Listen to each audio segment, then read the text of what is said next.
This Shabbat is Parshat Vayehi, the very last portion of the book of Genesis, which describes the final moments of our ancestor Jacob's life as he is surrounded by his family on his deathbed.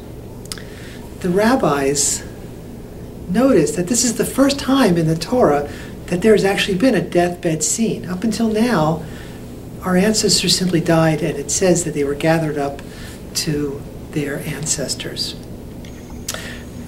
In keeping with an ancient notion, the rabbis believed that in former times a person would simply sneeze and their soul would leave their body and they would die. Perhaps that's where the tradition comes of saying God bless you or Gesundheit. But with Yaakov it's different. In the Midrash, the rabbis say that Yaakov had an opportunity to get his affairs in order, to give his blessings to each of his children as are described in the Parsha. This portion is a wonderful opportunity to think about that issue of how do we talk about our lives and the end of our lives, what it is that we want by way of care, what it is that we leave both materially and in terms of our values. In this community, there's a new effort that is going on called Honoring Choices.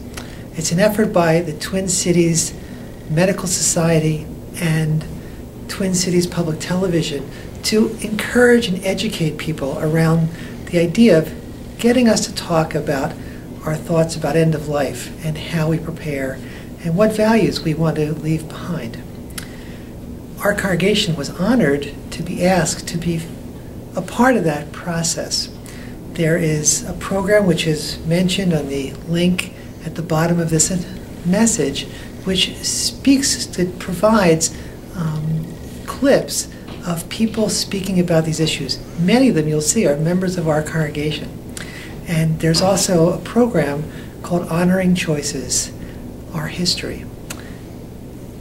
Please take a look at it and really see what it has to teach you. More importantly, make sure to have those conversations. People of all ages can be part of it. Even the young can listen to what our dreams and wishes are. And in that way, we will recreate the lessons that our ancestor Jacob offered to us in this week's Parsha. Shabbat Shalom.